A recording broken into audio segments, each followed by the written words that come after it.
之类的啦。那可能如果在那个当下，如果后学就已经认定好这个人他就是很龟毛、很难相处的人的话，那后学一旦真的在那个位置上要去一起合作工作的时候，如果有先入为主的概念，那各位可以想象，我们在合作上是不是就很困难？那后学在工作的时候，是不是就会经常觉得不准，觉得不顺？你在刁难我，找我麻烦。那幸好后学没有了，后学就觉得好，我听听就好，参考一下就好。那所以后学去就很主动的展现后学自己的善意。当然因为后学可能本身脸也比较和气啊，就经常露出笑容，所以那个人，那一位同事呢，我大概跟他相处了就工作上合作了1个多月之后，我就发现其实完全不像我前一位那个同事所讲的那么糟。那当然在工作上就会相对的愉快，所以这种改变自己的力量往往会更胜于我们去改变别人的力量。那所以如果我没有办法去责人的话怎么办？我们可以自己去创造。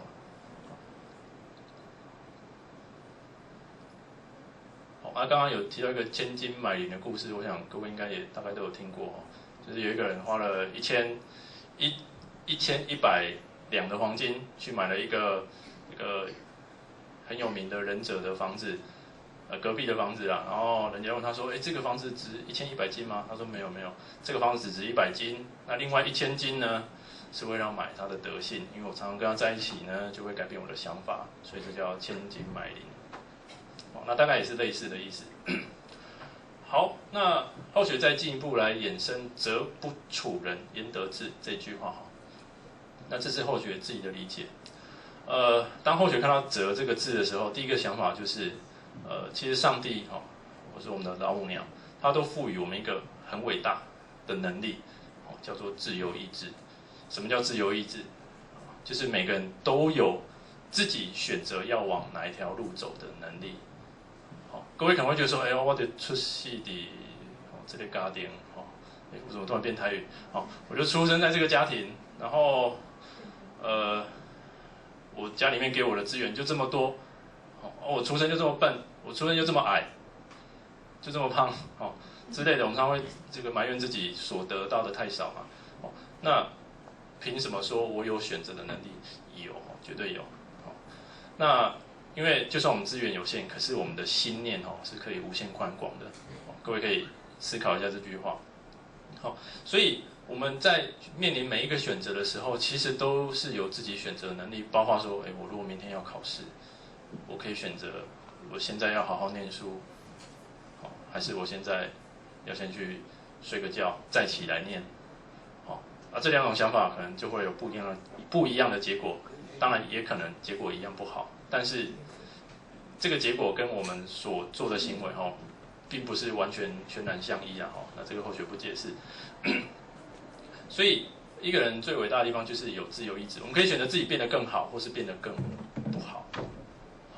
那这个释迦牟尼佛他在不是说修办，也算是修办了他在思考宇宙人世间的真理的时候，他所得到最大的体悟，也就是这一点。各位可以回想一下，他在出生的时候，他讲说天上地下唯我独尊。他并不是说他自己最伟大，他讲的是说我的佛性，每个人的佛性都是独一无二的，所以是唯我独尊。那正因为每个人都有佛性，都是独一无二的，所以每个人都有机会成佛。那我们也一样。那但是呢，佛陀的大智慧，它可以怎样开出3万多少个法门？就无限的法门，来解度每一位众生的苦。它是每一个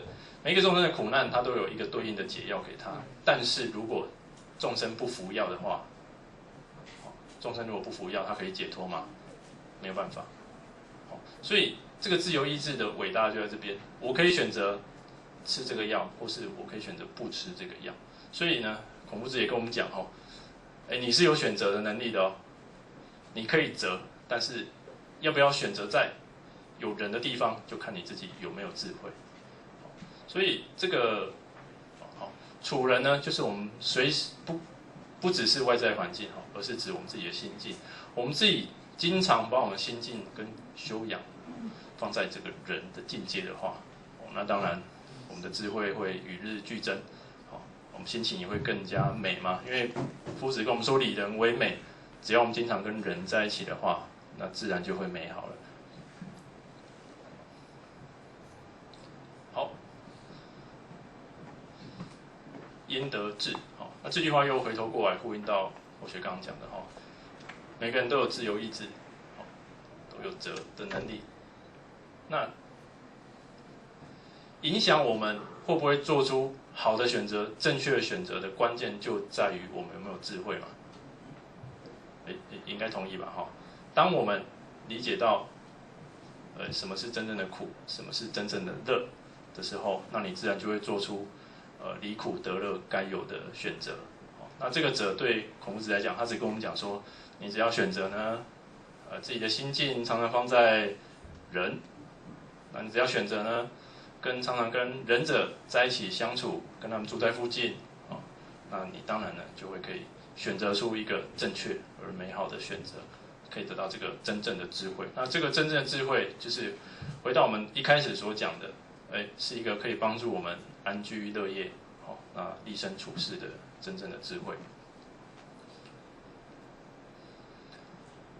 好，所以我们很多浅显经常在课堂上不断的提醒我们这句话就我们在修办的过程当中有三不离不离经典，不离浅显那不离经典不好意思，我觉得可以错不离佛堂，那不离经典，那也不离善知识，善知识就是我们的这些浅显同修。那大概不外乎也是呼应到后学所刚刚解释的内容因为我们要理人嘛，我们要处人，所以我们就要不离这些地方。那因为这些地方就是最多有人的地方，而且是明明我们知道说佛堂经典跟我们的同修浅显就是有人的地方，有人的人，有人的一个集合我们都很明白可是我们常常会偷懒常常会想说有什么事情我就不来那当然我们就错失了处人的机会也就错失了让我们自己智慧在增长的机会那所以后学认为我们在这个我们道场上修办不只是去亲近人去接近人，那我们更要积极的去创造有人的环境包括像我们道场一直不断在推广儿童读经在办这个青少年学子们的成长营那我们也做了很多参与社会服务的工作。那当然最重要佛堂我们道场最重要存在的目的，无非就是要净化人心让弥勒家园早日实现。那这一些各位浅显我们都是道场中的这个干部人才，我们一定都可以经常有机会去听闻到这些消息。那也很多浅显也都很积极的参与。那这些有浅显会疑问会想说，我们来道场修办不是听班然后去学习讲师，然后去开班去度人就好了吗？后学认为可以做的不只是这样子因为刚刚我们讲到夫子告诉我们说理人为美嘛。那如果说我们的人的这个处所就这么一小块，就只有我们佛堂，这样是不是太可惜了？是不是让很多我们的众生、我们的兄弟姐妹少了可以理人的机会？那所以秉持这样的信念，我们更应该